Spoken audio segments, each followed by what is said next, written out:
Seeing who else we've got in here. So Guy's back. Seb as well. Hi, Seb. Loving the beard, Seb. Loving the beard. Got Clive, Alex, Hamish, Lewis, Connor, Isabel, Nathan, How's that for Hannah. a sound check? Sound check quick. It's really okay, my end. Thumbs I'll up be from honest. Tom, so we'll leave it at that, I think. Yeah, we'll leave it at that. Good stuff. Give it a few more minutes and I'll get started. We've got a few people watching on YouTube as well, so hello to those people. Sorry that you couldn't make it into the Zoom chat, but basically I'm quite tight with my money, and Zoom's webinar feature is far too expensive. So this is the only solution as far as I'm concerned, which is because I'm just not paying 60 quid a time. I just think it's a joke. So there we go. So we're gonna do it this way, and I'll keep track of your comments. So if you've got any questions whilst Nick or Roland are speaking, just put them in the comments or have a chat amongst yourself over on there, and I'll do my best to kind of monitor it.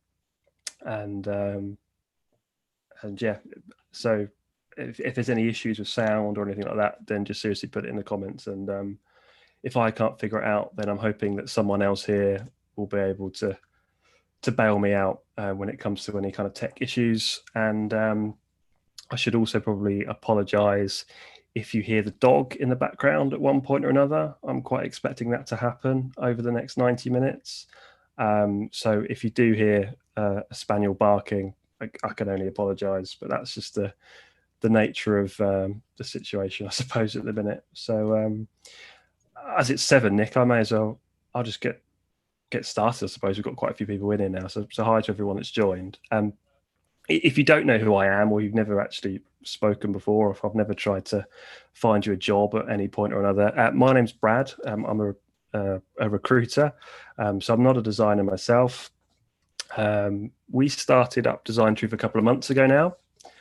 If you've not listened to our podcast, then if you ever find some time, please do. So Drew, that you see in this Zoom call as well, we got a little bit frustrated one day. I think this was in kind of February time. And we basically just had a bit of a rant. I think it was about a bad day at work. And at the time, it was all about kind of community. And it was about how fragmented the industry was, and in terms of industrial design. We didn't feel there was a particular kind of, whether it be an association or whatever, it just wasn't really fulfilling the need for that kind of designer on the ground, I would say. So we thought, why not just kind of have a podcast, have a chat, invite people on, get some unique perspectives, particularly during COVID as well, and during those kind of lockdown times. That kind of allowed us to kind of propel this. So flash forward, was it now a few months, 3-4 months? We've had a couple of thousand listeners from the depths of Ecuador to closer to home. And actually, the support we've had from people has been great. Actually, we didn't really expect anyone to even listen to us, to be honest with you, when it first started. But it's kind of grown, and we've had some people that have come on who have worked at the likes of the guy at Samsung, a couple of guys that used to work at Joseph, Will over at LV. We've had a real kind of mixed bag of people that are talking about some of the unique challenges that they're going through. And I think what I've realized, and I don't know if you agree, Drew, but what's happening right now with COVID is that everyone seems to be going through their own unique set of challenges. It doesn't matter whether it's your consumer, whether you're medical or whatever. It's just everyone's going through their own kind of unique set of challenges right now. And we thought, why not? Can we build a community that can kind of help with that, where we can all just come together at one point, whether it's every other week, every month or whatever, and we just have a beer after work and we just have a chat about design. That was kind of what it was.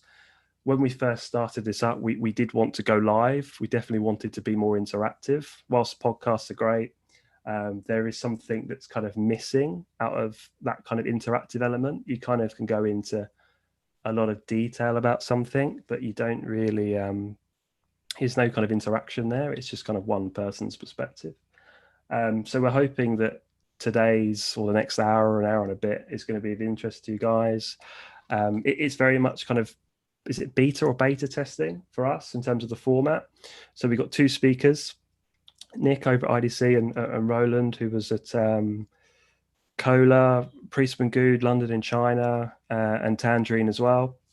So they've got 20-minute slots, but I'm reliably being told they've nailed down their pitches to 17 and 18 minutes. So that should be quite fun to listen to those guys. And then after they've spoken, there's going to be a Q&A. So if you've got any questions that come to mind during the kind of the chat, if you could just use the comment section here on Zoom. You're all going to be experienced Zoom users now, so I'm not expecting any questions there. So if you could just use the group chat, I'll kind of monitor that whilst they're speaking, and afterwards we'll just have a quick kind of chat. And if there's any kind of questions you've got at the end of the call, because I know sometimes you can just have that kind of question that you wanted to ask, please do just get in touch with me or Nick or Roland respectively, and I'm sure they'll give you their kind of 50 cents. And also, if you've got your own opinion on what they're talking about, then just please use the Zoom chat. And also to the guys that are watching on YouTube as well, just use your YouTube comments.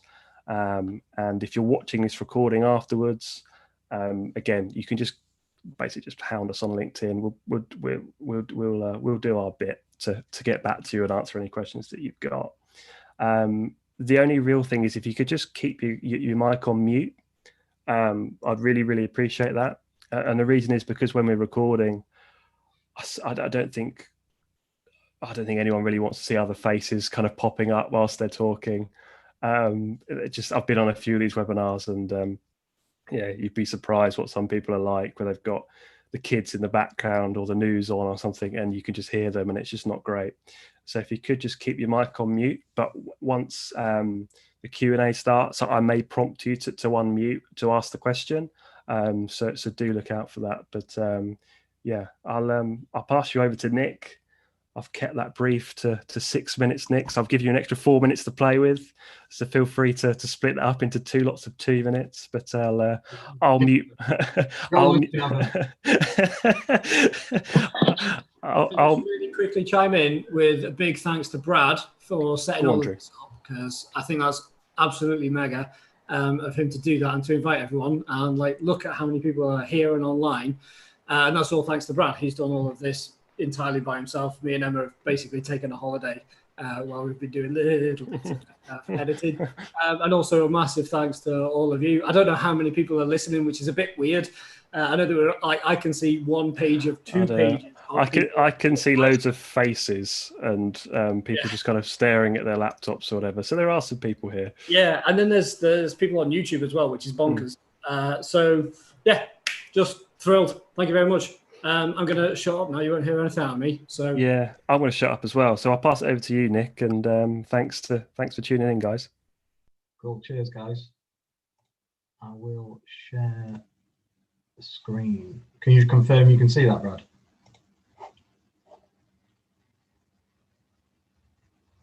All good? Cool. Yeah, so my name's Nick Chubb. I am the industrial design lead and user experience lead for IDC. So it's kind of my job to oversee the overall design direction for our projects. As an agency, we work in quite a lot of different areas. So for instance, a recent project was a virtual reality camera that's actually used by people like Star Wars and Marvel and Sony Pictures. That was kind of the latest project to launch. And then a totally different one would be, say, another recent project that was more of a strategy piece for a pharmaceuticals brand who are launching a new product in the US. So it's pretty varied. And most of my experience in my career has been in this field. What my talk is about is portfolios, and it's something that I've thought quite deeply about. And I'm interested in why one portfolio is better than another, but also even for the same person with the same skill set and the same projects in their locker, why their portfolio is able to be improved time and time again when they work on it. And this is a little new for me. I've given quite a lot of talks around the country at different universities to students and at different events, but it's actually a little rare to talk about portfolios to people who are actually, you know, out there in the big wide world as designers with a lot of experience. So I'll be quite interested to know if of the experienced ones amongst you, if some of these points kind of resonate with you.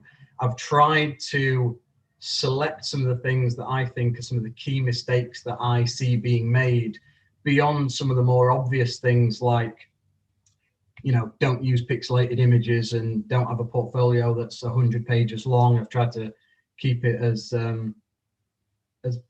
well, hopefully some of the less obvious things, but I'd be interested to know if they resonate with some of you guys. So the two things for me, and I forgot to mention that also as part of my role at IDC, I'm one of the hiring managers. So for the purposes of this call, I've got a fair bit of experience of looking at sort of, you know, hundreds, if not thousands of portfolios and seeing some of the things that can go wrong, but also the things that can impress. So for me, there's two things at the top of the list that I look for.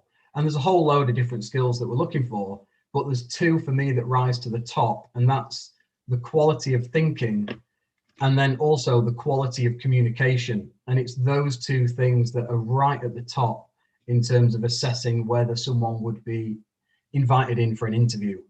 And so it's the quality of communication that gets a lot of love and gets a lot of attention. I actually think that the quality of the thinking is the thing that people aren't delivering well enough against. So for instance, if someone shows a bit of a sort of concept initial ideas page, sketch page, there seems to be a tendency that I've noticed in that there'll be a sort of scattering of sketch pages on a table and a photograph taken from afar, and it also feels a little abstract. And what they're not doing is actually showing the actual ideas within those pages. So if all you're ever doing is just showing nice sketches, then that's the only thing you can be judged on and say, all right, well, his visual communication is great. But for me, where a good portfolio can be taken to the next level is in this delivery of the quality of the thinking, which, you know, you can't judge the quality of an idea if you don't know and understand what that idea is actually in response to. So for me, the opportunity for designers is in how well they actually clarify the premise of the project. I think a lot of people say what the product is right at the start of each new project. They say what the product is at the beginning, and when we dive into some of the work, and the worst thing is if you're sort of 3 or 4 pages into that project, but they've never actually taken the time to effectively communicate what the hell this thing is for. So if you're 4 or 5 pages into the project and you're still questioning why it should even exist, let alone the quality of it, it's quite hard to connect and engage with that work. So I would say that this is one of the key things that I see that's missing. And yeah, just really clarifying the macro problem that you're trying to solve and the challenges within the project so that we can actually assess what you are responding to. I don't know if you know who this guy is. This is Tony Fadell. I heard him speak quite recently. He's kind of known as the father of the iPod, and he was a co-creator of the iPhone. He started Nest Labs, which he eventually sold to Google for like $3 billion. So, you know, he's got some good experience. And he talks about this idea of boiling down the benefit of anything they're working on into a really, really crisp and punchy line or question or statement. And so for the iPod, that became 1,000 songs in your pocket, and that became the yardstick for every other project in boiling it down to this really crisp and concise line. for me, the lesson there with the portfolios is that I would like to see more people clarifying and boiling down the project rather than the product. I think that there's a slight difference there, and I think it helps frame up the understanding for a reader who's coming in cold. And so, just give an example, I worked on a project a number of years ago that was a birthing chair. But if I'd have just explained that project to someone as a birthing chair, it'd be doing the project a disservice, because that wasn't the starting point. The starting point was the problem that the World Health Organization had come out and said that it was clearly harmful to give birth in a certain way, yet the vast majority of women in the West were still giving birth in that way. That's the opener for the project and where it started. And I think for anyone who's opening a project by just saying what the final solution was is kind of doing themselves a disservice, but it also doesn't do a good enough job to explain the thought process of how you sort of navigated the project, which is time and again what people say they're really interested in. So that'd just be something to note. This is a slightly different point, but the idea that the goal of the portfolio is not to land a job.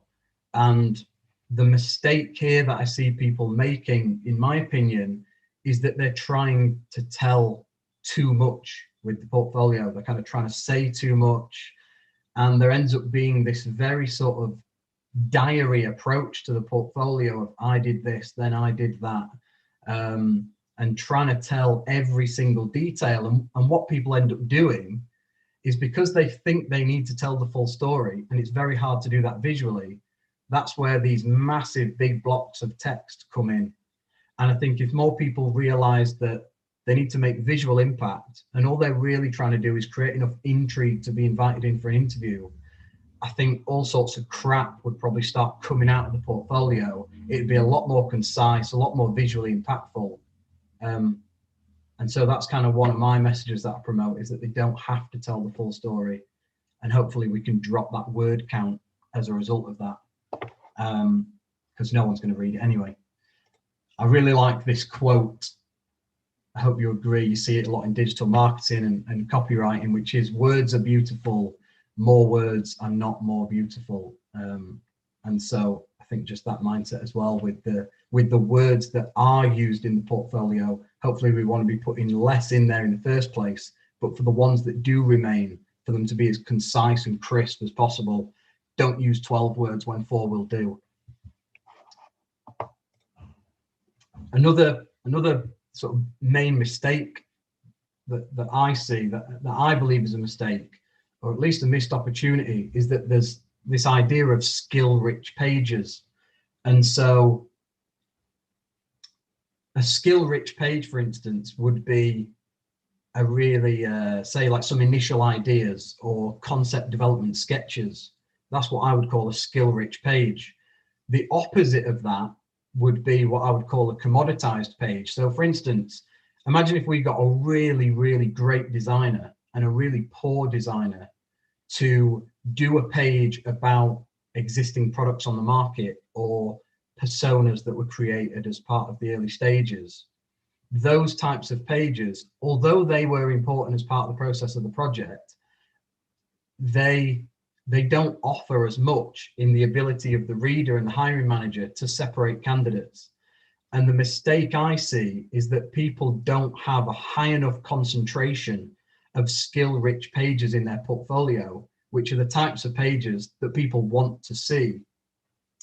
And they kind of try to make up for that by putting loads and loads of pages that really you're not that interested in, for the purposes of trying to get to a point of knowing whether you should bring them in for an interview or not.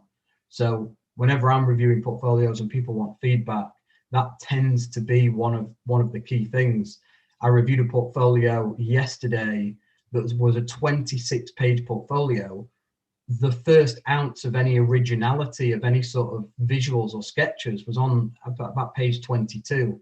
So there just needs to be a higher concentration of the types of pages that grab people's attention, which usually comes down to you solving a problem, and your thoughts are captured through some sort of visual communication, which ends up being illustrations, sketches, renderings, that sort of thing. Another thing that I'd like to touch on, I'm not going to cover everything about portfolios, but one of the things is the format of the portfolio that I'm really interested in this. And so I'm sure pretty much everyone on this call has probably had a similar conversation to what I've illustrated here, that the client says they need a touch display, and through questioning that and really sort of boiling it down, you figure out that all it really needs is one single button and an LED next to it, and there's no requirement for a touch display whatsoever. It's that mindset of the designer to ask why, and get to the really specific reasons. So the client says something, you ask why, they answer that, and you're still not satisfied with the answer they gave, because you're still saying, well, that's not actually a reason. Can we get to what the actual reason is? In my opinion, with websites being used as a portfolio, people, in my opinion, seem to skip the questioning of why. And I've seen people say things like, it's not 1998, what are you doing with a PDF? Get a website. Well, that's not a reason. So I'd just like to kind of dig into some of the reasons behind the choice of format with the portfolio. I think it's quite an interesting area. So I think you'd all agree that one of the things with a portfolio is that you would probably advise most students to tailor their portfolio to the business that they're applying for. When you have 6 months of experience, you don't have this giant locker of projects, but you can still change what you draw the attention to within the project. And then when you build more experience, you have that many projects that it's more about selecting the ones that you choose to put in. So we talk about tailoring the portfolio and the importance of that.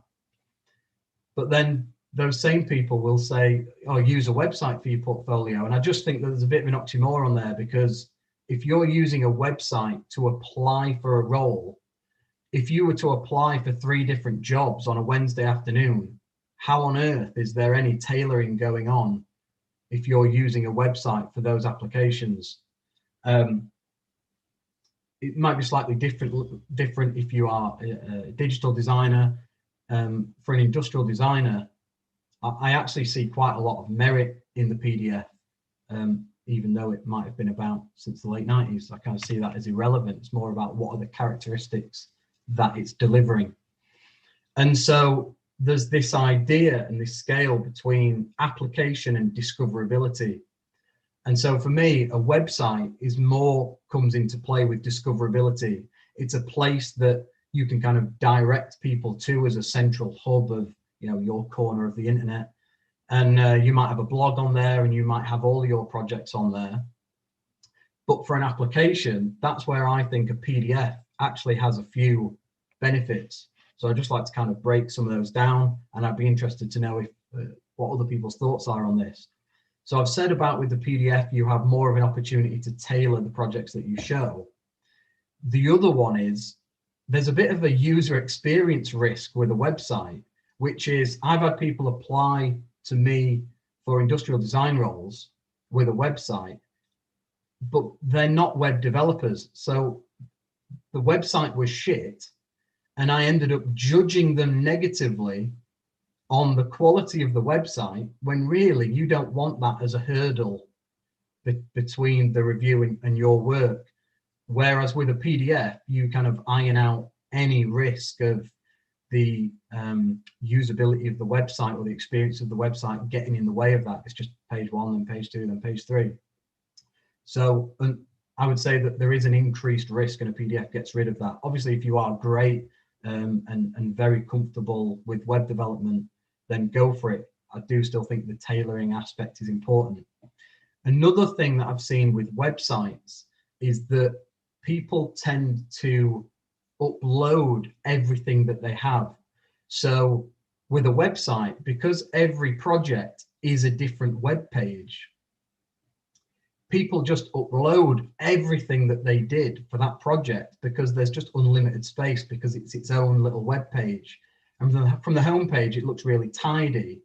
But for me, there's actually merit in, and I'm not saying don't have a website here. I think absolutely have a website, but for the application, I would go for the PDF.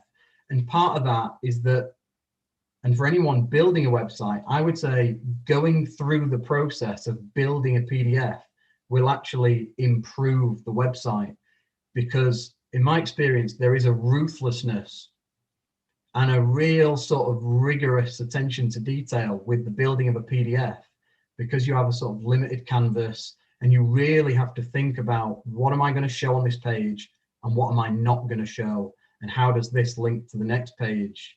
And just in my experience, I think it's a really, really good exercise to go through to really refine the craft of that PDF before approaching the website. I think it actually makes the website better in a way.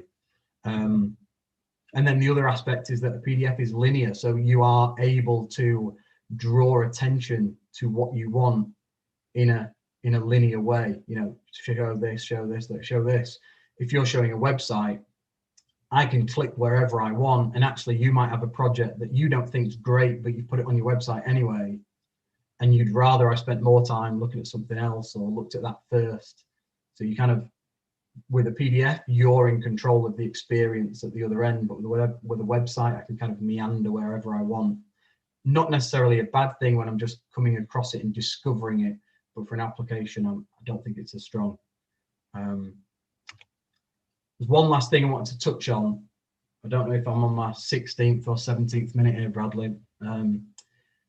This is Seth Godin. He's just an absolute powerhouse in the world of marketing. And if you've not read his book, Purple Cow, I recommend it. He talks about the power of being remarkable. And it's just something else that I've seen in recent years with grads, is that potentially they think that in order to land a job, they need 50,000 followers on Instagram, they need a podcast, they need a Behance page, Arts Thread, Coraflop, website, everything. And although those things are really good to build awareness and your discoverability and get your name out there and network, if you are placing the time and effort into that awareness building without the solid foundation of a quality portfolio, then all you're really doing is just generating noise. And in my opinion, it's actually detrimental. The quality of the portfolio, in my opinion, there is no greater, more significant factor in anyone at any level's ability to land an interview. There's the quality of the portfolio is the thing that will open the door more so than what I think people think they have to do. And so, yeah, just wanted to kind of emphasize the importance of the quality of the portfolio as a foundational step. And that is the end of my talk. And I'll welcome any questions. Brilliant. Cheers for that, Nick. I agree with you there. Instagram's a strange place. I don't particularly like Instagram. It seems to be this kind of world where you just see all these renders, and it's just not reality. I find Instagram gives a bit of a false perception sometimes of the industry. I've got a question from Guy Newsom, Nick, and he's put, what's your view on the value of a take-home design task versus the design portfolio? What do you feel has a bigger weighting for gaining confidence in making a hire? Can you clarify what you mean by take-home design task?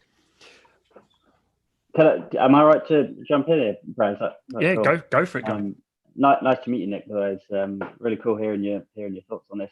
This is a constant back and forth I have. I've probably been in the hiring process for the last 2 years with different designers, both ID, product. Oh, UX. sorry, yeah, I get it now. And a big part of the hiring process that we kind of advocate to use, and it's something I've had throughout my journey, is you put your portfolio through, you'll then get your hopefully your first phone call, and then if it all feels okay, you go forwards and get given a kind of take-home design task that's more relevant to the company that you're applying for. Now, obviously, if it's for agency work, it might be less relevant because you've got a much wider depth of projects that you might be working on. But for when I had my time at Samsung or working at more in-house design companies, you've got a real specific use case or a specific product you're working with. So we use the design task to really assess how they're going to fare in a working environment unique to the business. And I get a lot of pushback by a lot of designers who say, I don't have the time to do a take-home design task. You've got my portfolio here. The portfolio tells the full picture. Take it or leave it kind of thing. And I find I have this constant battle. I was interested to hear your thoughts on whether this is something you've come across and kind of the weighting that you would bear on a take-home task versus the portfolio. Yeah, I think so. So we do set tasks. And in my experience, the task is normally what we'd get from the task is normally how they approach a project, more so than, that's just my feeling, is that how they actually would approach the project tends to be the thing that comes out of it, more so than the quality of what they've actually reached as a solution within the time frame. Yeah, because I think time is a really critical thing, certainly for me. I mean, I work in startup life now, and time is everything. It's our biggest asset, really. And obviously, a portfolio can be nurtured and developed over many, many months. We've all been there. You want to give yourself as much time as you possibly can to perfect that portfolio, but it doesn't show necessarily the true picture of when push comes to shove and you've got to get something out quickly, how they react in that environment. Whereas a take-home task, I certainly feel, you give someone a week to design something. How do they react under those time constraints, and how does their route to the end goal? How does it get affected? I think it's definitely a really valuable thing as part of the process. I just think the answers to the questions in the interview, I know you're saying about the portfolio is something that they've refined over time and potentially just spent unlimited time on. But normally the sort of answers that are given to the questioning around the work in the portfolio, I suppose my true answer is that I don't see hiring as an issue when there isn't a take-home task. Fair enough. Yeah. May I just add something to it? Go for it. I think sort of just an opinion on take-home task, because in my opinion, it kind of judges one particular skill, because the sort of core principle of the design is really a teamwork. You take a task home and you're the only one who's working on the task. And in the company, like, for example, IDC, you need to be a team player. You need to collaborate. You need to know how to collaborate. And I think that, to me, is much more important than taking the home task. To me, it's kind of like you can get a math problem that you can solve at home. You can get maybe some sort of mechanical design little problem. You can get some SolidWorks task or Keyshot task. Whereas the design task, it's a little bit broader, but at the same time, accept that, if it's well crafted, potentially there can be some benefit into looking into the people's thought process. But to me, hopefully that could be demonstrated in the portfolio. That's all. Yeah, I see both points there. I think sometimes with portfolios, you see an awful lot of polish. It's very well polished, and sometimes you don't really get to the true reality of what it's like. But I totally get where you're coming from there, Nick, where the actual answers they give should hopefully alleviate those concerns you've got.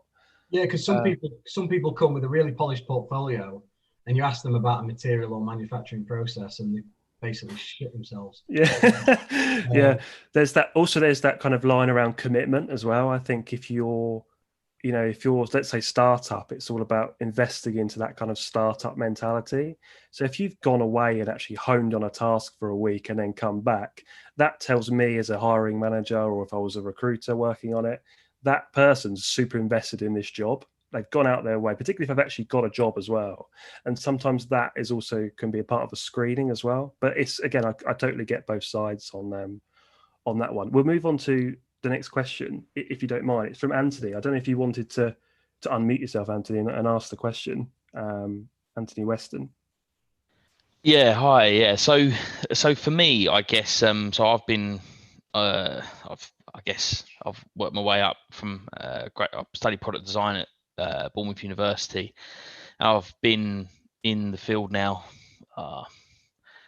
I guess what, 9 years. So I've been in it a while, and I've worked my way up from like a product design engineer, and I'm now a product development manager. But the sort of tasks that I do day to day is completely different to what I've done as a product design engineer, because obviously I'm looking at the overall life cycle of a product rather than just maybe working on a bit of CAD, for example, and focusing on details. Now, at what point does a portfolio become, I'd say, irrelevant in your career? Because let's say, is it Tony Fadell you had an example of? He's, you know, if he's worked on such headline products that have a lot of fanfare, you know, they're such popular products that you could literally walk in and have a conversation about that product without even showing any process or any photos or any media. So I think, especially for someone like me who's probably not touched their portfolio in quite a while, because I've luckily I haven't had to get myself in that position in a while. But one thing I'd like to know is, when I do spend some time on my portfolio, is what really should someone that's got that experience be showing, if any? So I think for someone the caliber of Tony Fadell, like, would he need to show a portfolio? Do you see what I'm saying? No, he just counts his money. Yeah. But I think if we take a step back and think about what the portfolio is, and just ignore the fact that we're kind of designers on this call, it's just evidence that you can do what you're saying you can do, which match to the requirements of the job. So whatever that job is and whatever the requirements are, it's essentially evidence of your skills that match the requirements of that job. And so I don't think, you know, that's obviously an extreme example that you've picked with Tony Fadell, but, you know, when I have 15 years experience, I'm certain I will still have a portfolio, and I've worked within brands where there's people with 20 years experience who've then joined, who had to go through the process of joining a portfolio, and probably a few people on this call with that level of experience. But I don't think it ever goes away. It probably just evolves. So I know, for instance, with my own portfolio, you know, when I had like 5 years experience or 4 years experience or whatever, it's the design work. But as I've kind of evolved in my career, I tend to show more of the range of experience, and rather than just keep it, you know, this classic thing of how many projects should you show in your portfolio, I would kind of show, like, say, like 5 in detail, 4 in detail, but then have almost like 2 pages at the end with a shitload of thumbnails, kind of just showing with a little line showing the extent of the experience of the projects that you've worked on. Some that are more research, or some that are more strategic projects, some that are purely just a feasibility study for manufacturing or whatever it is. I just think it evolves. So I disagree that it would become irrelevant. I just think it evolves, and you've just got to respond to whatever the skill set is of the job. Yeah, I think as you get more senior, from portfolios I see, you tend to see less process and it's more final image as you could become more senior. So it's less really digging into the detail, but it's just more of like a showcase of what you've been working on. So there is a need for a portfolio, but it looks a lot different to say you're a midweight designer where you really are wanting to know about their use of CAD and sketching, because ultimately that's not what they're going to be doing when they get to that level. But nonetheless, they're still going to have a portfolio of sorts, but it's more of a showcase exercise. And this is what I've done. This is my career. It's less about the actual kind of minutiae and the detail of it. So there's a place for it, but it looks very different. And you'll notice that as your career goes on, the portfolio, sometimes it's just like a 1-page thing. It's really not that kind of detailed. Thanks. I hope that helps. Yeah. It does. Yeah. Yeah. There's 2 other questions, Nick. we'll just go through them now, and then we'll. Yeah, I'll do these quite quick. Yeah. The one from Alex Fleming and Hans Ramsen. I don't really see any difference in the actual portfolio.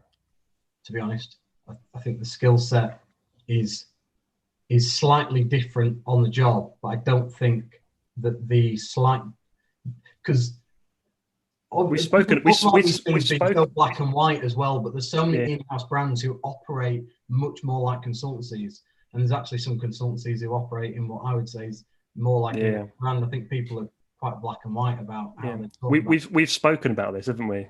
We've definitely spoken about this, how it's not, you can't just put every agency in a box and every in-house team in a box, because there are so many nuances between the two. So I don't see much difference really particularly for someone with 1 to 5 years experience. I don't really see much difference in the shape of the portfolio. And the one from Vish.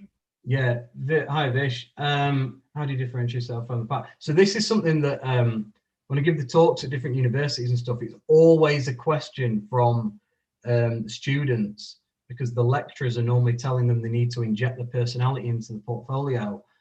I actually fall on quite a simple side of this argument, which is I actually don't place that much value in that. I think you're going to land an interview based on the quality of your work, and your personality, in my view, is going to come through in the interview, and a PDF is never going to convey your personality as much as someone speaking to you for an hour and a half face to face. So I actually don't place too much value on this whole, you need to inject personality into your portfolio. Just if the quality of the portfolio is good enough, you'll land the interview. Your personality will come across in the interview. That's my answer to that. Yeah, cheers. There's one final question at the bottom, and it's about, what about confidential work? I'll just give my 2 cents on this one, because I get this a lot, particularly as a recruiter. I think it's something that people hide behind. Confidential work, I can't show it. And I think we may have even spoken about this, Nick, before. I totally get the frustrations that come with it, but actually, I think if you think about it in another way, surely there's enough work in your folio that demonstrates that you can get that interview. It's something people hide behind for me, and they really need to think about it a bit more proactively, rather than just saying, sorry, I can't show anything. I don't really think that gives a great impression. I don't know what you think about it, Nick. My view is, particularly for people with 0 to 3 years experience, I think there's an amazing opportunity for the people in that bracket, which is because so many of them fall back on this, I can't show anything, because they might have done a placement where they can't show it, and then maybe they joined a medical device company and they've worked there for 3 years and they literally can't show anything. It's how proactive have you been to set your own, like if you know that you can't show anything, then you want to move jobs, there's no other way around it. You're just going to have to do some self-directed projects and do some other work that you can show. So my advice is just crack on and do some work that you can show, and stop moaning about it, because everyone's in the same boat. Because even the agencies themselves are in the same boat, not being able to show great work that they've done, or even talk about great brands that they've worked with. Everyone's in the same boat. Obviously, it's less of an issue when you've got kind of 10 years experience, because you've got enough other stuff built up that you can show. But I think there is an opportunity for people with 1 to 3 years experience to be very, very proactive in doing self-directed work, to actually leap ahead so that their portfolio can sort of get ahead of other people with the similar level of experience. Yeah, cheers. That ties in nicely to Vish's question as well, actually, in terms of differentiating yourself to the pack. I think it's probably time just to pass over to Roland to close us out. If you've got any other questions in around what Nick spoke about there, then feel free to just drop us a message on Instagram, LinkedIn, or whatever. I'm sure Nick will be kind enough to go through them if any questions kind of come to mind. Roland, over to you. I'll mute myself. If you said you've nailed it down to 18 minutes, but you've probably got 22 minutes or something to play with here. So best of luck, and any questions, use the comments. All right. All right. Thank you very much, and hello everyone. I don't have a beautiful presentation like Nick has to share with you, so I will try and keep it 20 minutes. You don't have to just stare at me for even longer. But for those of you that I've not been fortunate enough to meet, my name's Roland, and I am an industrial designer by training. I've been fortunate enough that I've been able to apply design to pure industrial design, to strategy, to design thinking, to solve business problems. But at my heart, I'm always always going to be an industrial designer. And I've applied those skills from a consultancy point of view, as well as in-house for a major manufacturer. And that's given me a fairly rounded view on how design is presented to, and then how it's received by businesses from a couple of different perspectives. And I do think what I'm going to say sweets pretty well with what we've just been hearing and talking about. A lot of the mistakes that Nick's highlighted are mistakes that I think we make when we make major presentations as professional designers with many years of experience as well. So hopefully I'm not going to say the same things, but I'm going to use the word why quite a lot. So sorry about that. I just to frame some of what I'm going to talk about, I love design. I think it's fantastic. I think it's invaluable. But I do see it as it's a business tool. I don't have it up on a pedestal. I think it's a business tool for delivering growth and success and innovation in the same way that marketing is a business tool. And that's very much the lens through which I'm going to be talking today. And just as a bit of context, as a consultant, I've worked with companies like Boeing and LG and Haier, and sometimes I've presented at the middle tier, and sometimes I've presented much more senior than that. And as the design director for Kohler in the UK, I've presented to Kohler's a company with an annual turnover, global company with an annual turnover of $7 billion. And I presented to its C-suite and its CEO whenever there was a new product that we wanted to launch in the UK. The marketing director, the design director would take a business case and the design case, work on that together, and we'd take that out and present that. And I think everything that I'm about to say is as true at the most senior level in a large global company as it is all the way down. And I do hope that really, no matter where you are in your career, you will recognize the feeling of going into a presentation with some design work that you feel really passionately about and you're really proud of, and everyone just loves it in the presentation. It just goes super well. And you come out and you're riding a high and you can't wait to get on the phone to speak to the team, to say how proud you were to stand up in front of the work, how proud they should be. That absolutely happens, but it doesn't always happen. And I'm sure equally the same number of us will recognize that pretty awful feeling of where you just aren't landing the work for some reason. It's not resonating with the audience in the way that you are hoping, that your client or your audience are saying, I don't understand the story you're telling me. I don't understand why these are the right designs. Or, worse still, the wheels are all coming off and they're just saying, oh, I just don't like it. Can you go back and try again? And I feel that as often as not, that is because of how the design story is being told, as much as it is about the work that's being presented in the end. And so I want to share my perspective on how, as designers, I think we can better tell the stories and explain our designs, and why coming to some of the realizations that I'll talk to in the next few minutes has made me a better designer as well.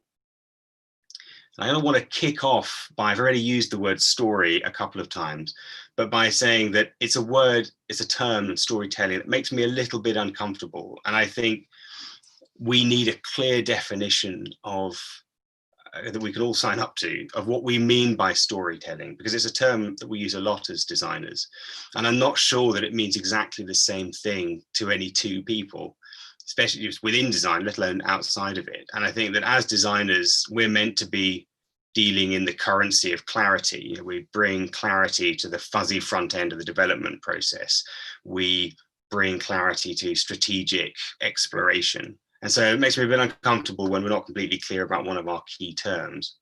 And I also feel a little bit as though design and designers have come a long way over, certainly the last 20 years, to move away from the sort of early noughties, late 90s stereotype of design as thinking of itself being a bit special, maybe being a bit aloof, maybe a bit pretentious, probably owns a beret somewhere.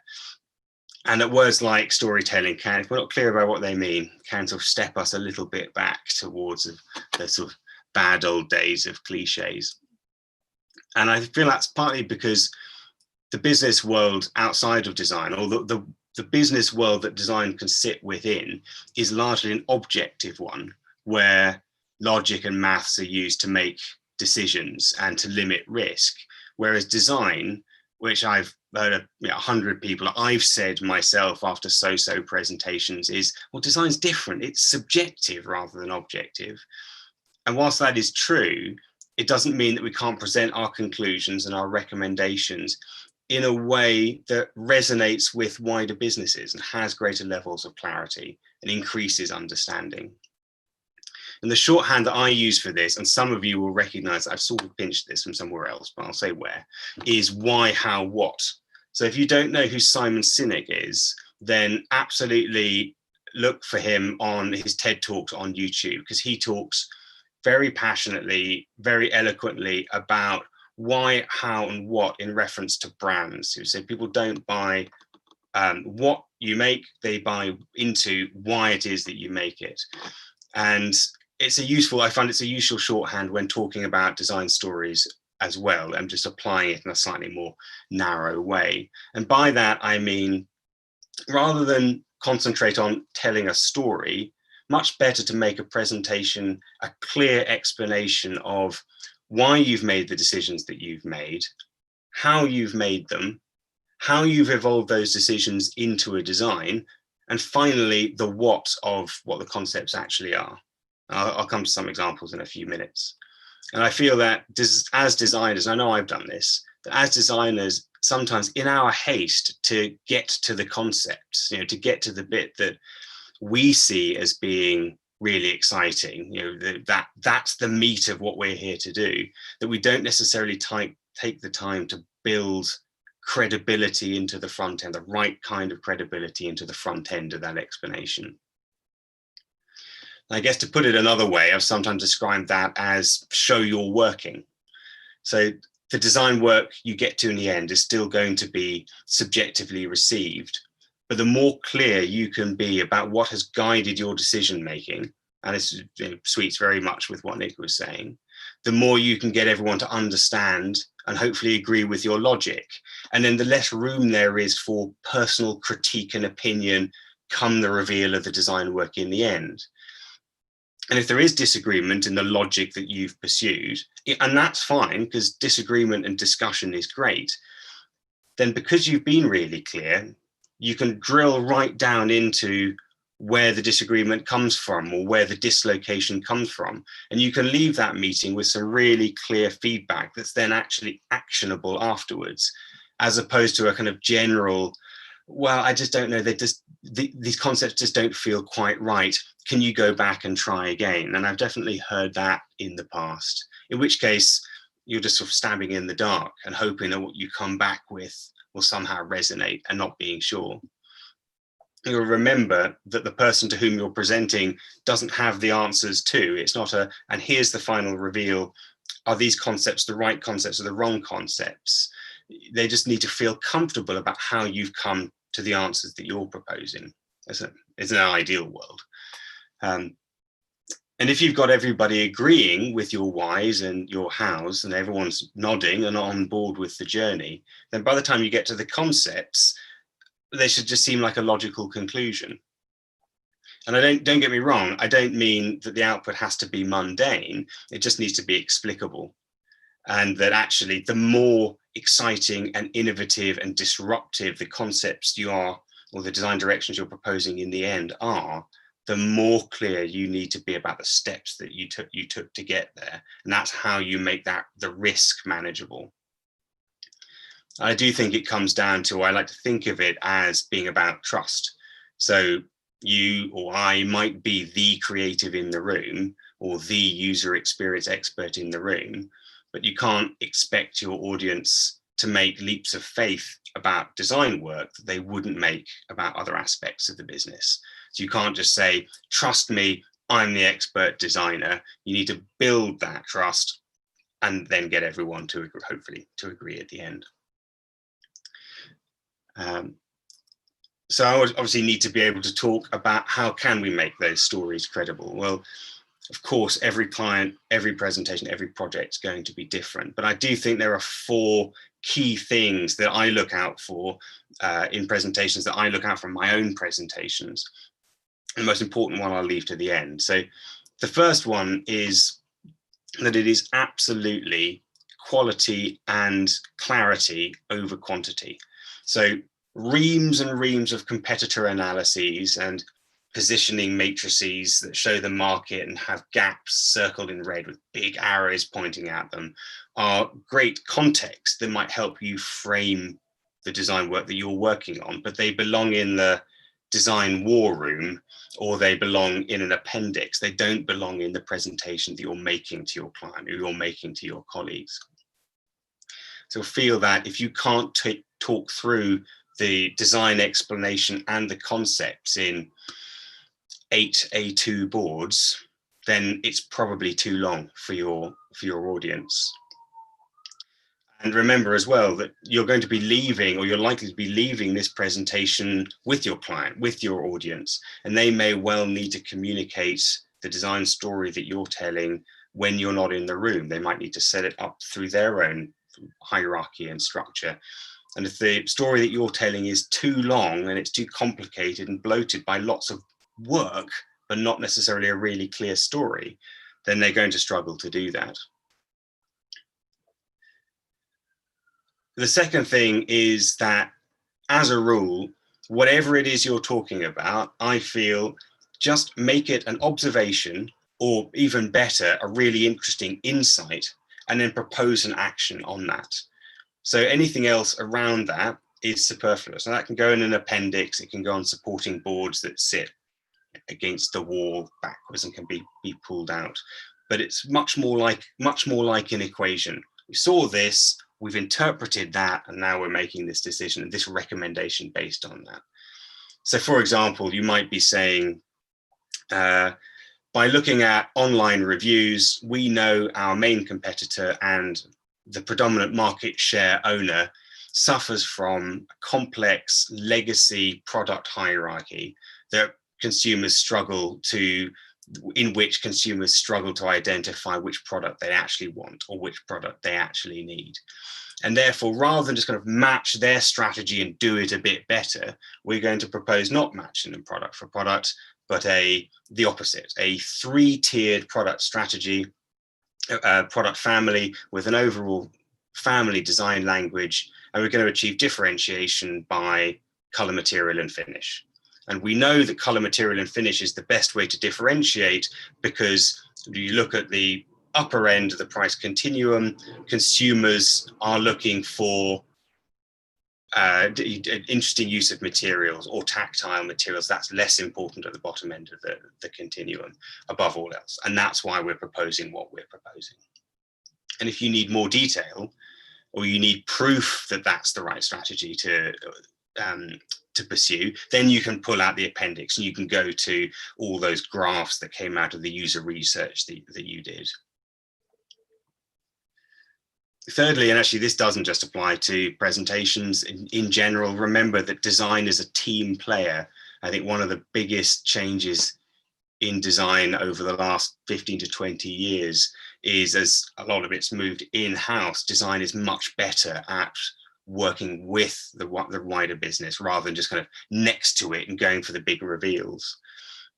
And that design is as much, or can often be as much, a facilitator, so someone who listens and plays back, as it is a design doer, as designers are design doers.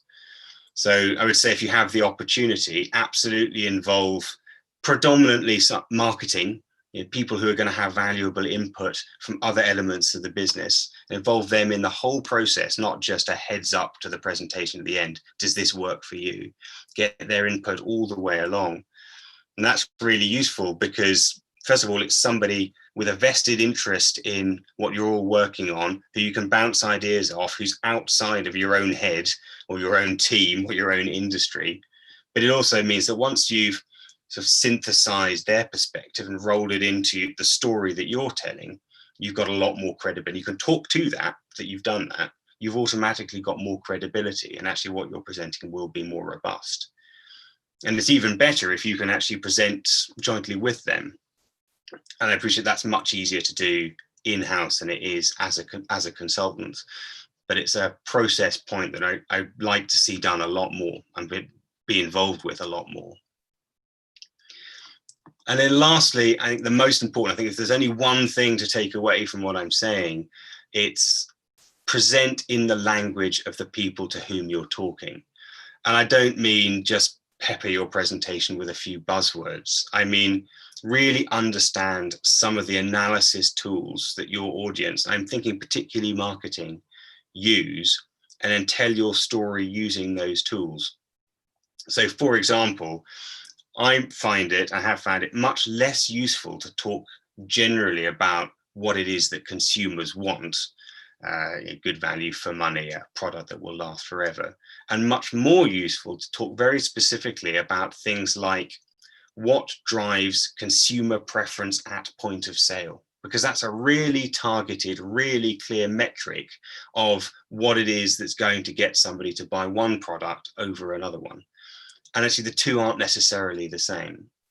So you might be saying that at point of sale for vacuum cleaners, consumers are looking for ease of use, they're looking for robustness, and they're looking for an advanced feature set. And what that tells you is you don't just need to make your product easy to use. Of course you need to make it easy to use. You need to make it look like it's easy to use. And actually the two don't necessarily go hand in hand. The same with robustness.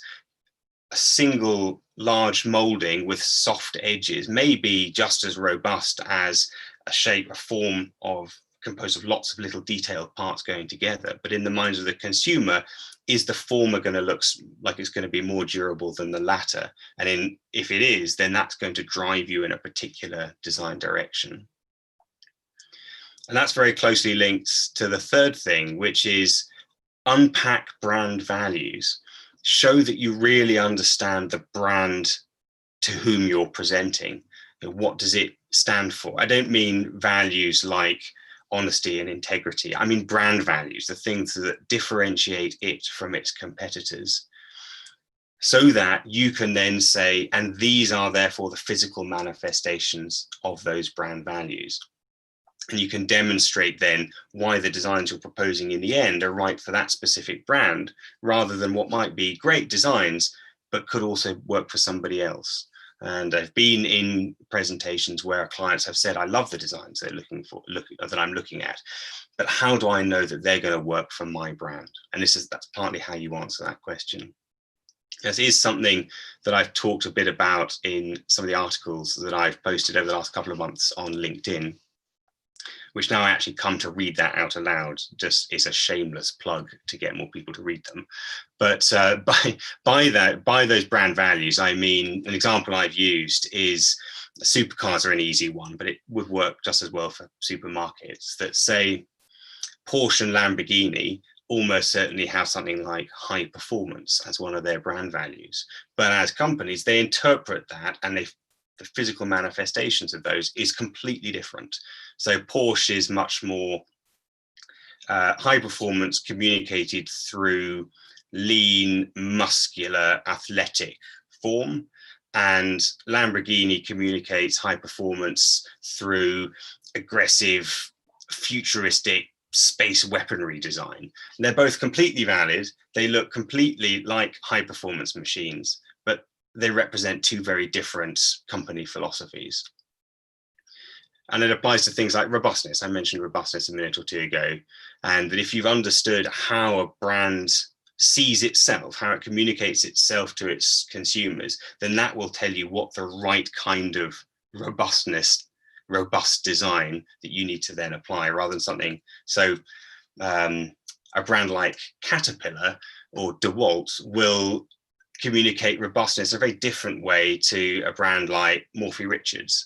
I know they're two different, pardon me, they're two different product categories, but a robust Morphy Richards product won't have the same detailing that something from Caterpillar would. If you're talking about something like product hierarchy, I've mentioned hierarchies in the past, you might need to be clear about how this will change from the least expensive product all the way to the most expensive product. And how does this influence things like trade-up strategy? If you don't know what trade-up strategy is, if you do, forgive me. If you don't, it's where a consumer comes to you or to your products with one particular product in mind. They end up buying a slightly more expensive one. They're enticed to spend a little bit more because of the feature set, because of the design, because of the color, material, and finish use, whatever it is. I mean, I'm bordering on the slightly more cynical side of marketing there, but those are the realities of design in the commercial world. And if you can be clear about how you've taken those things into account, then you will have a much more robust design proposition, and it'll resonate far better with the audience that you're speaking to.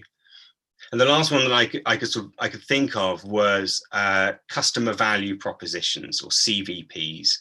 And for me, I've always felt they are very useful summaries of what the target consumer is looking for, and why this particular product proposition will appeal to them above a competing product. So they're often framed as paragraphs. So it might say something like, for the consumer who is looking for X, Y, and Z, the Robotron 4000, or whatever the product's called, is superior to, and then make sure you are clear about what the product that it's competing with is, for these different reasons. And it needs to be a short paragraph that you can say without having to pause for an enormous breath in the middle. If you have to do that, then you're trying to fit too many things into the design story. It's going to be too confusing to communicate.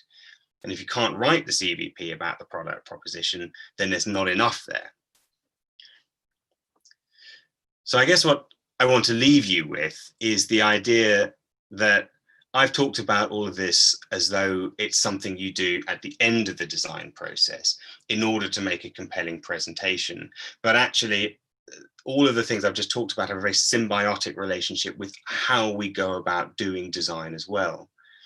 I think as designers, we do sometimes allow too much of the design process to kind of happen up here, and to rely on intuition and gut feel that we've developed over our careers. That's the kind of trust me, I'm an expert attitude.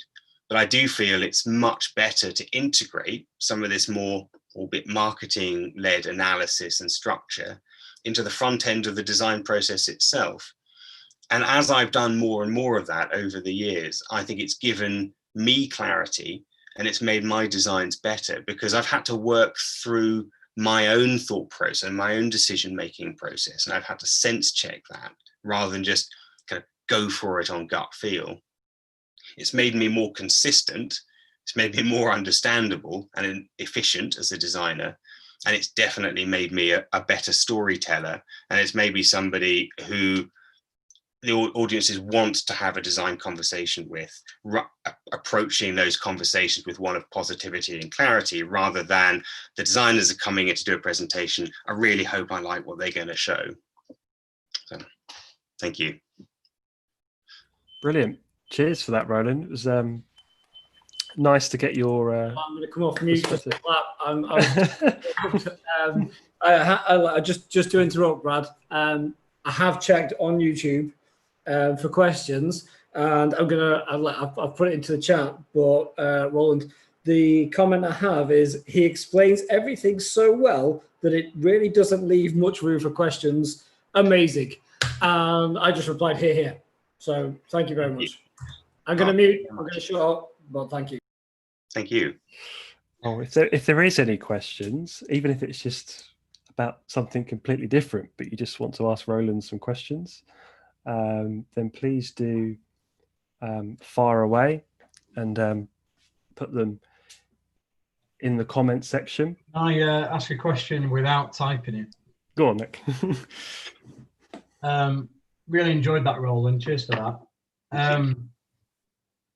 A bit of an odd one, I think, but I wondered if you've got an experience of, from an agency perspective, a lot of the time we can be, you're going into maybe an end of phase presentation where, you've got some CEO or, head of global product development or, CMO, whatever, and you've explained your thinking, and it can be there might be some contentious issues, and you've managed to go through and they agree in the end, and you come out absolutely buzzing, amazing, job well done, great.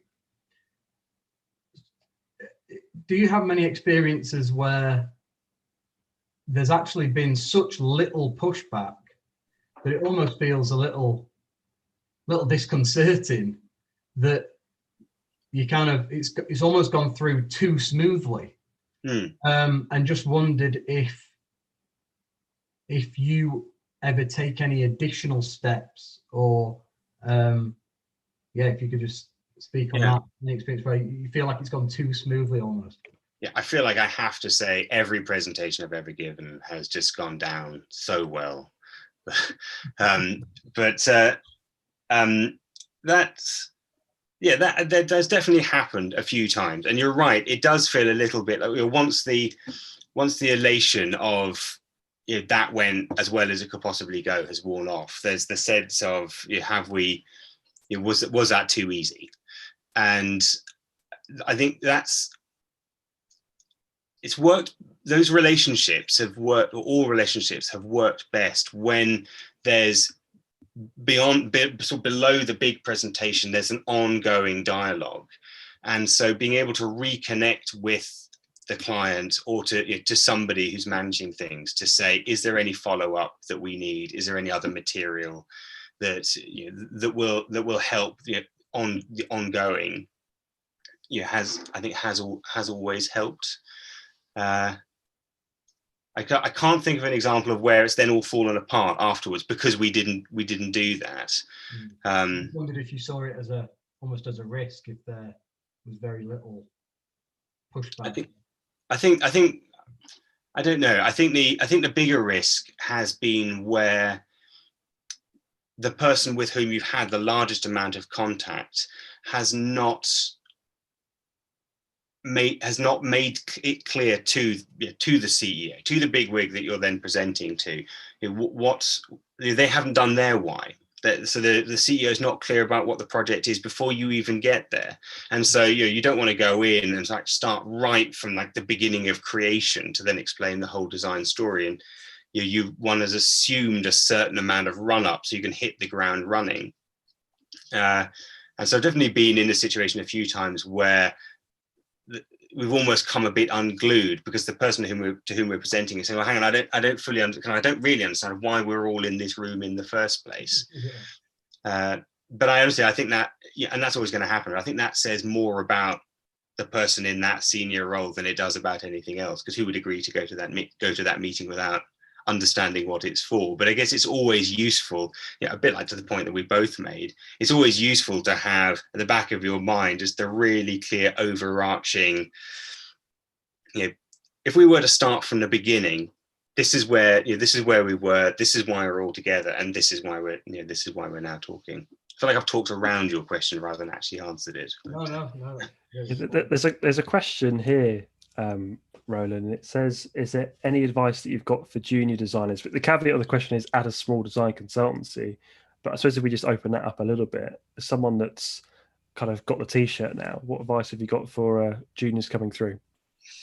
I mean, I honestly think that I'm just going to repeat a lot of what Nick said, because it, that completely, completely, I don't know, you're trying to think of another word for resonate. I can't. So that completely resonated with me. And I think you need to, and actually, I think this is true, all the way up through one's career. You need to demonstrate demonstrate your utility, I guess, particularly as a junior designer. But it's what is the process that you understand? I guess particularly at a junior level, when I've been hiring at that level, I want people who can think independently. I want people who think creatively, who look for the why rather than just the thing in the end. And I want to know what their process is, not because it has to be earth-shatteringly different, but I want to know that it's going to work well with the processes that we already have. Now, they can be flexible processes, but if somebody doesn't have a process, or can't demonstrate that they understand that design isn't just about doing a whole load of sketches, choosing the best 3, doing a rendering, and then emailing out the presentation, then I think that really does help. In a way, for me, process, clarity of thought is as important as being able to do beautiful sketching and beautiful design work. That a really rounded designer will have both. And I think the other thing that definitely applies at all levels is always be able to demonstrate your perspective, demonstrate a point of view. It doesn't necessarily have to be one that people are going to agree with, but I think the design needs to demonstrate point of view. It can't just be object and use. It has to be something a bit different and demonstrate its own perspective. And if you can do that at a junior level, at least demonstrate that you understand the value of that, I think that's really important. Bish, I see your question. I didn't know if you wanted to unmute yourself, Bish, and ask that, or I don't know if you could see at your end, Roland. Sorry. It talks about the designer-client relationship. Yeah, I can repeat it. Go on, Bish. Yeah, can you guys hear me? Because I've got a bit of problems with my mic, but a little bit. Oh, it's a bit croaky. If you can see his question in the comments, Roland, it talks about how do you see the designer-client relationship changing in the future? Obviously, you've been agency side and you've worked client side. How do you see that dynamic changing over the coming years? I really hope that we'll continue as designers on the trend of being seen as valuable collaborators, as much as the designers or instead of the designers you go out to get some design work. That I'm not making a case for design only existing in-house, but that like I said before, design is a team player. It can should be weaving itself into all aspects of businesses. And so I hope that as that becomes increasingly clear to the rest of businesses, that design will be seen as collaborators. So it won't just be the design manager gets the design consultancy in, gives them a brief, and then they come in to do a couple of presentations. It will be, how can you sort of sit with us and work with us to help us define design direction, design strategy? So a little bit like some of the things that I was talking about. I think that comes with a change in perception from a design point of view, where we're just a little bit less precious than maybe we have been in the past about the mysteries of the design process. And we accept that we'll give up some of the mystery and the smoke and the mirrors, and in exchange what we'll get is a much more collaborative working process. And then what I hope will happen at the same time in the opposite direction is that design will be welcomed into the business. And I think an example at Kohler in the UK, Kohler Myra in the UK, design is a board level position, because not just because it's not subservient to marketing or NPD, it's not the 1980s, but it's also because as a business, it recognizes the value that unusual perspective and unconventional thought has to wider business challenges. There could be a new culture rollout, it could be anything. And the more the businesses think like that, I think the more kind of design will suffuse, and designers will suffuse wider businesses. And that's a very exciting place to be. Brilliant. Thanks. I think I quite strongly agree, if you don't mind me sort of jumping in. And Roland, I've seen one of your articles recently. Can't remember the name of it, but there's one thing that really stuck to me when you were saying that, in the design, us as designers, we've got this our toolbox of, generating ideas, critiquing ideas, and so on. But nowadays we are more of a facilitator as well, because for the good design, we need to have an input from really wide areas of the business, from marketing, from the people on the floor, service, maintenance, and so on. Really, it's sort of in the design agency perspective as well. You need to start pulling your clients sometimes even more closely into collaboration with you, because they quite often tend to be shut down. They just want you to do the job. But as a design consultancy, it is your job to start bringing them in, pulling them in, and trying to get the ideas from them, their experience and their perspective as well. Thank you, Mike. And I completely agree. I think back on, especially think back on the last sort of 5 years, the most exciting, most innovative, best received projects that I was a part of were collaborations between different functions across the business, where you get people who are just as creative in how they think, but they're wired. I don't like to think in categories, but they're wired as marketeers. I'm wired as a designer, and there's other people who are wired as engineers and operations. And you get a select number of those people in a room, and the stuff that comes out of that is far more exciting than it would be if we went backwards in time and the designers shut themselves in a room. It benefits from different perspectives, and it benefits from stress testing. And I see, Mo, you've asked a question about, do I have any strategies that work well to understand your audience? And I guess in a way that that's the strategy, that if you could build the right relationships with different people throughout a business, then you can understand it three-dimensionally far more than if you just have the one perspective from a design manager. And I know we don't always get to dictate those terms, but I think the more that we make people aware that can be part of the process, it doesn't have to be just a brief and then a presentation, the more that we'll be able to work together. Brilliant. There's quite a few questions here, Roland, and too many questions where it may be a case of we should probably get you on the pod at some point and we can talk through them Sure. in a bit more depth. I think that's probably the best way forward. I'm sure we can do the same with Nick as well if schedules align at some point. I just wanted to wrap up the final 10 minutes or 5-10 minutes really, as this is the first time we've ever done anything like this. So to those that have been listening in, I didn't know if you guys had any feedback in terms of what the last hour and a half has been like, what you'd like to see going forward, those kind of questions. If you had any insights of what would work, whether it's one speaker, two, and if you had any feedback on how this has actually been and it's been of help to you in comparison to say other webinars and stuff you've been on in the past. I don't know if anyone's got any kind of thoughts on that, positive or negative. Or they don't be too negative. Do you want them like now? Yeah, sure. If there's anything that comes to your mind at all. Yeah, I mean, I think that it's a great thing that you guys started. I absolutely enjoy that. It's amazing.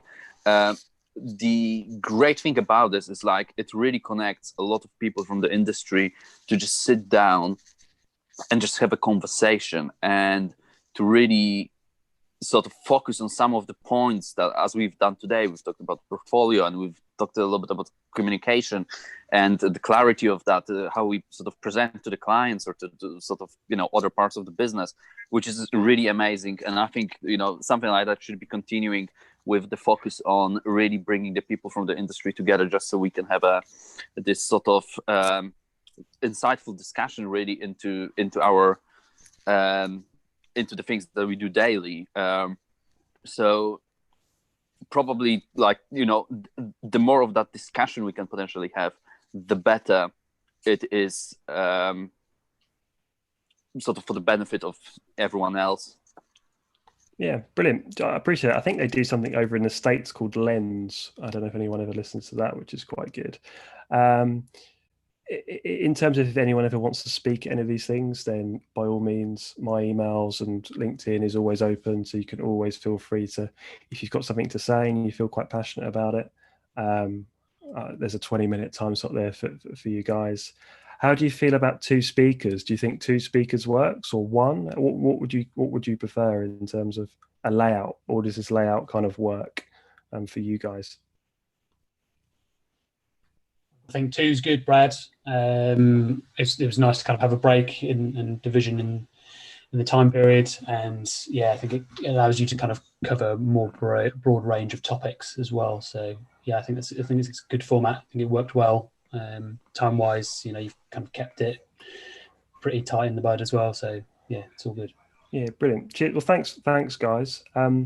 This is hopefully recording in some way. So to those that missed it, we'll find out when I hit end meeting whether anyone else will actually see this.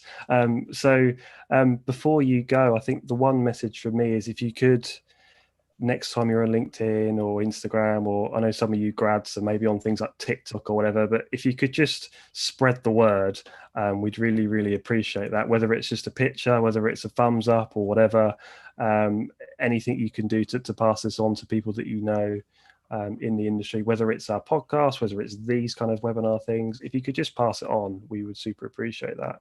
And thank you for listening. Thank you for staying with us as well. No technical hitches, no dog barking in the background. Thanks for taking the time to, on a Wednesday night, to have a beer with us. I really, really appreciate that.